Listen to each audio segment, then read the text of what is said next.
as a business executive and entrepreneur.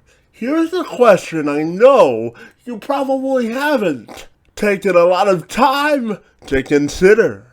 Can plot lines, climaxes, and messages in movies teach business leaders a thing or two about business? Joseph Lalonde certainly thinks so. He's the author of Real Leadership. Joseph says that movies are not a waste of time if you're intentional about watching them and knowing what you're looking for. Real leadership speaks to movie lovers and leaders who want to look at leadership in a new way. Lawan wants you to enjoy entertainment as a leader and a business executive without feeling guilty. He joined me this week to talk about movies, leadership in business, and the correlation between the two. I'm Kevin McShann. Let's have this conversation.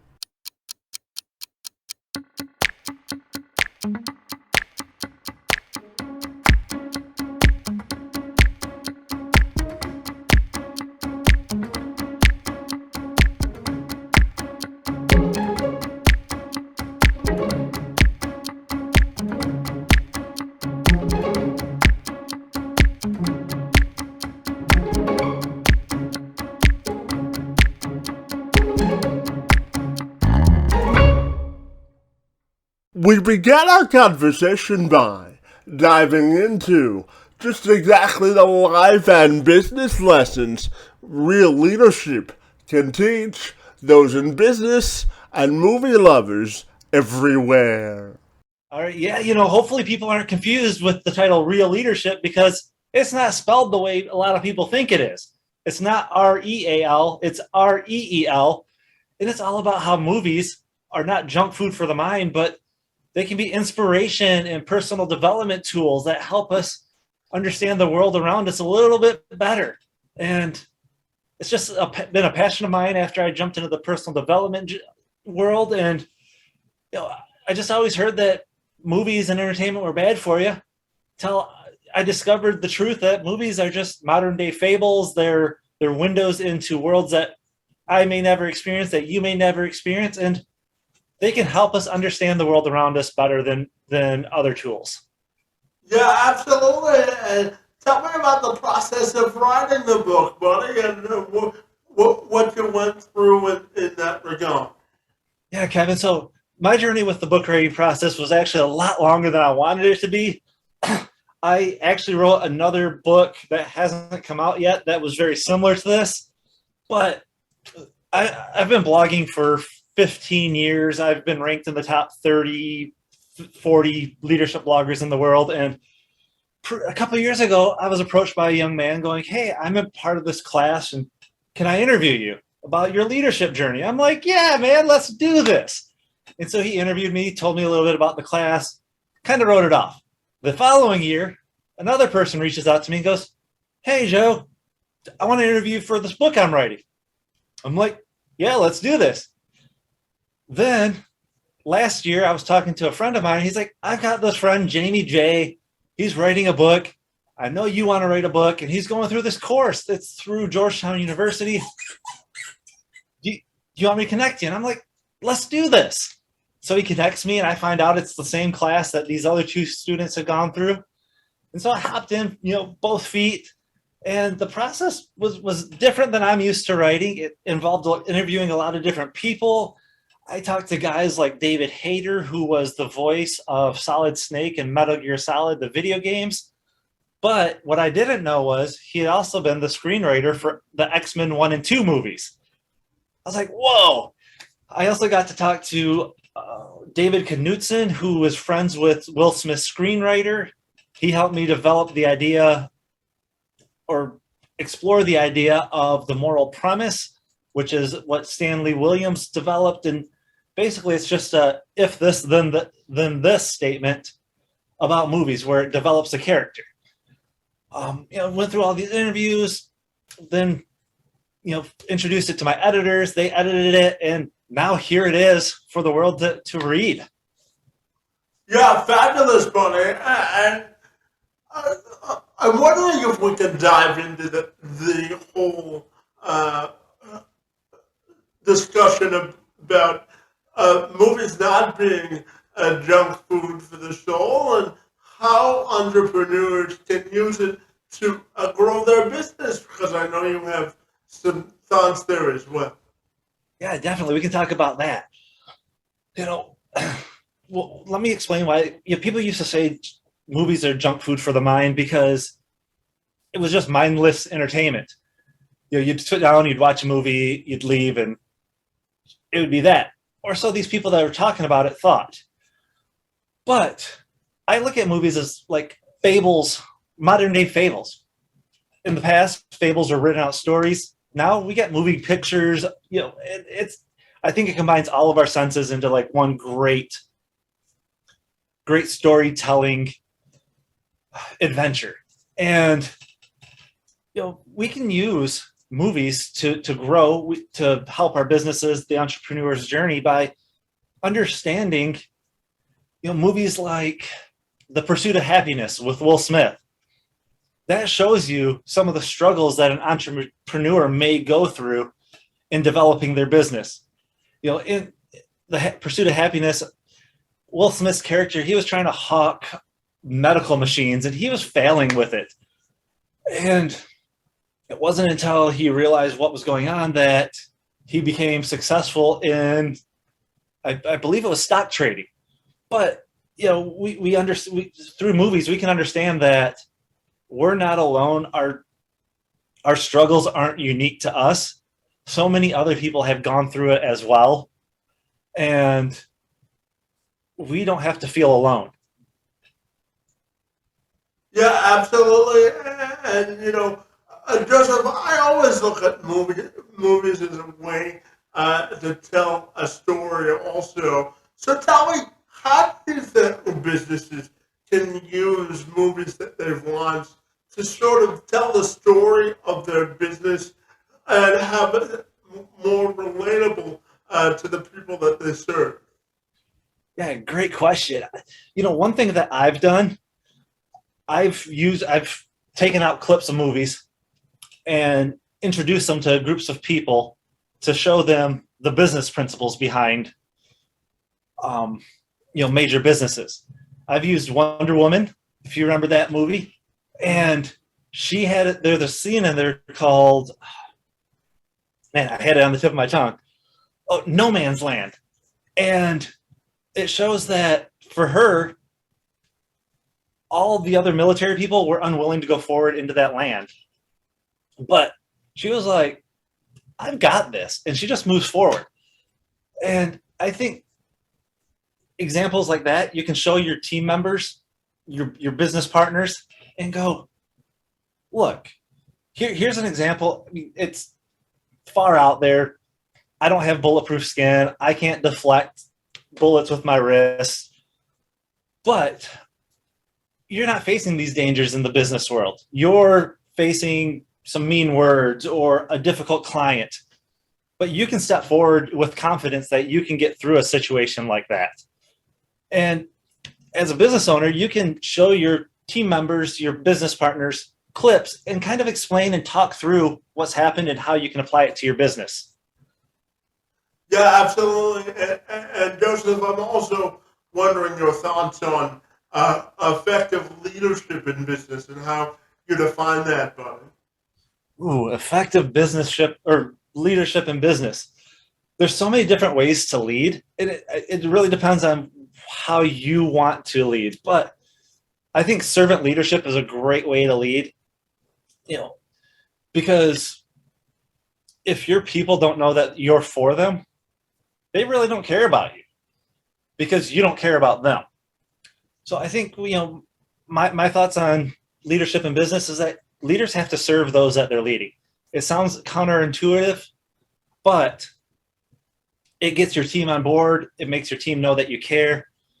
And you can get so much more done when you're serving those you lead rather than serving yourself. Yeah, absolutely. I always say, buddy, that when you serve others, the rewards that you get personally will multiply, right? Oh, definitely. And it's hard to picture how that happens, but it does. And I think that's just one of the mysteries of leadership is we don't understand everything that happens, but it works. Yeah, absolutely. And Joseph, tell me, where does your passion for exploring the subject and writing books in general come from? I'm curious.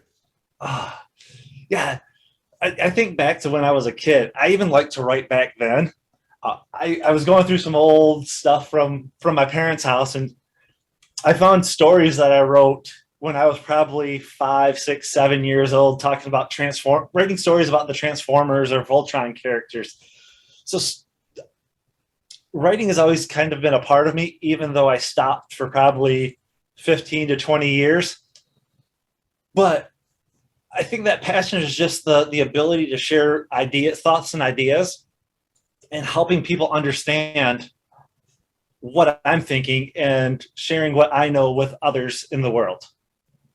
Yeah, absolutely. And Joseph, tell me, if you like movies and entertainment, can help us sort of put work life balance into perspective. And how do you think movies help people put their entire life in perspective? I'm curious.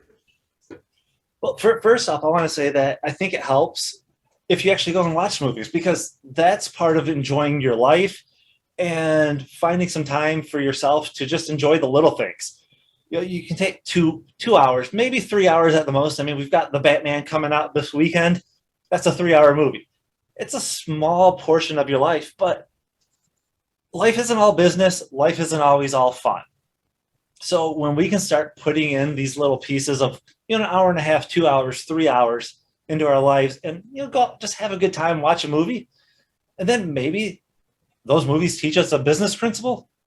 I don't think there's anything better to kind of help you with that work-life balance because you're doing two things. You're killing two birds with one stone. Yeah, absolutely. And I always look at movies as a chance to build unity amongst other people. Would you agree with that? You said it builds unity among other people.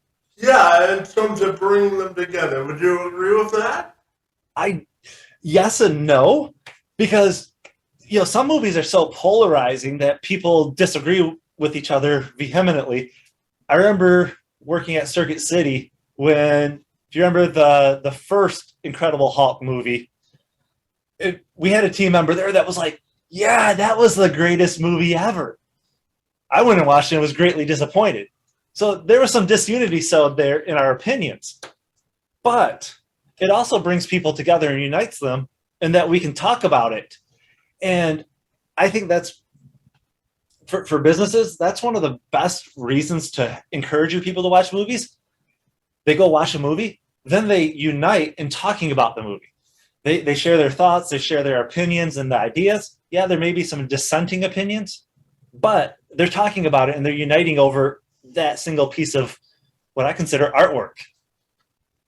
Yeah, and you brought up an interesting point on how movies spark debate, and sometimes dissenting opinions are a good thing. Would you agree with that in terms of debate and sort of using movies as sort of a way to begin conversations as well? Yeah, definitely. I can't say the number of movies or even think about the number of movies that I've watched that movie critics have disagreed with. But you start talking to people, and sometimes even your opinions shift and change on whether a movie was good or bad, depending on the people that you talk with. But it's a great door opening or open door for discussions to happen because everybody has an opinion on the movie that they watched. Yes, that's certainly true. And you tell me that movies are more than entertainment. So I'm wondering if we could build on that point as well this afternoon. Yeah, like I've mentioned, there are so many lessons in movies going back to Stanley Williams, who was the screenwriter for a lot of Will Smith's movies. I believe he worked on The Karate Kid with Will Smith. But in his book, The Moral Premise, Stanley Williams talked about the movie The Greatest Showman. Have you ever watched that, Kevin? So I have an identical twin brother, and The Greatest Showman is one of his favorite movies. I've seen it countless times. I could probably recite the soundtrack in my head. Yeah. Right. It's just a fantastic movie, isn't it? It brings you together, absolutely. Yeah. But if we remember Hugh Jackman's character at the beginning, he was a conniving jerk for the most part. He was using the circus performers for his own benefit. He didn't really care about them. He was cruel to his family, and he lost a lot of things. So Stanley Williams talks about how the moral premise for something like that would be a false identity. Because, I mean, he tried to pretend like he cared, but he really didn't. Leads to loneliness and despair. And that's what happened to Hugh Jackman's character. But, about halfway, 3/4 of the way through the movie, something changed in him, and he started caring about people, and he stopped caring about how people viewed him. So, and he regained his family. He gained the love of the circus performers that he was abusing before, and he went on to become a success. So the idea is, a false identity leads to loneliness and misery and loneliness. But when you start to live your authentic self, you gain friendship and relationships and success. So I think that's how movies can be just more than entertainment. You start to see these threads move through movies, and you go, man, there's something more here to a movie than just sitting down on the couch or in those comfy movie seats for 2 hours. And when we talk about leadership in business, what do you think corporate executives can take away from movies when it comes to inclusion, diversity, and equity? Period. Yeah, I think, especially these days, so many movies are talking about diversity and inclusion. I mean, first, we could talk about how movies are so diverse. I mean, you've got comedies and dramas and love or romance movies and action and adventure. I mean, there's diversity just in that. And I think business leaders could look at that and go, all of those different movie genres are successful in their own way. But you also look at how movie casts have started to become more and more diverse as well. You've got, I'm thinking of, movies are starting to include handicapped and disabled people. I know that there's one movie that had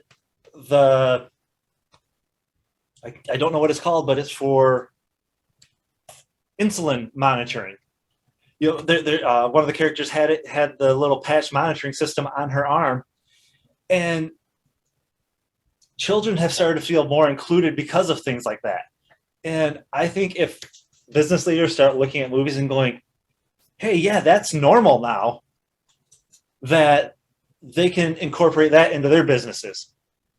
That they can gain competitive advantage as well, for sure. But I'm also curious, Joseph, if this book that you've written is made into a movie, what do you want people to take away, whether they read the book as the main message? What do you hope people see as the core message of the book? I never even thought about the book being made into a movie, but that's like now blowing my mind. But what do I want them to take away? I want them to take away that your life isn't all about doing business. Your life can be about enjoying certain things. You can enjoy movies, you can enjoy music, but you can also, on top of enjoying those things, you can learn from the things that people are saying aren't valuable. You can grow from entertainment. That's what I want people to take away from it. Yeah, well, you can grow from every experience you have in life, and movies certainly do that for sure. But tell me, Joseph, what's your favorite leadership movie of all time, buddy? I'm curious. Ooh, I always hate saying a favorite because I've got so many different favorite movies. It kind of goes back to that diversity question that I think certain movies have certain places in my life. Uh, and one of those movies I've begun talking a lot about lately has been Baby Driver. I don't know if you've watched that one. No, I haven't heard of it, but Okay, so that was released a couple years ago, and the the lead character, he had tinnitus, so that's ringing in the ear, and he would always listen to music to overcome or over to compensate for that issue. And just the way that the movie was crafted, the visuals are fantastic. The music score, it blew my mind. I just absolutely loved it for that. But I love the fact that they used that the main character had a hearing issue and they showed a way to overcome that. And I think sometimes business leaders can get a little confrontational with their employees if they have an issue that needs to be dealt with, a medical issue, a health issue, and they don't like the way that the person's dealing with their way of handling it. So that's something that I took away from Baby Driver was we have to be aware that not everybody is at like peak health in our businesses. Our employees aren't, and that we need to make accommodations to help them get through their work days. yeah, absolutely. And Joseph, I'm also curious to ask you about your legacy as an author and what you're hoping to convey through your future written work as an author, and how you want your legacy to be defined, buddy. Yeah, legacy is a lot I've thought about. I'm still young. I just turned 40, but it's over the hill, right? And so, what do I want my life to be? Thought of as I want people to. I want my legacy to be one of encouraging others to be the best that they can, to find enjoyment in life, to push themselves beyond the boundaries that they think that they have. And I think I'm doing that, but I can always get better at it. And knowing exactly what that is, I can continue to pursue that legacy as I continue to age. Yeah, absolutely. And tell me, Joseph, if people want to get a copy of the book or contact you personally, buddy, what's the best way they can do that? Yeah, so Real Leadership is available on Amazon, Barnes and Noble, any online retailer. You just got to make sure you spell real right. It's REEL, leadership. You can look up my name, Joseph Lalonde. You can find my blog at jmlalonde, LALONDE.com. I write there 3 times a week. Mondays are all about leadership lessons from the movies. Wednesdays and Fridays are about general leadership principles. And yeah, those are the 2 spots where you can really find my book and myself. Fantastic. Well, Joseph, I really enjoyed our wide-ranging conversation about movies, business leadership, and diversity, equity, and inclusion. I want to thank you for being here and for your work in the space, buddy. It's most appreciated.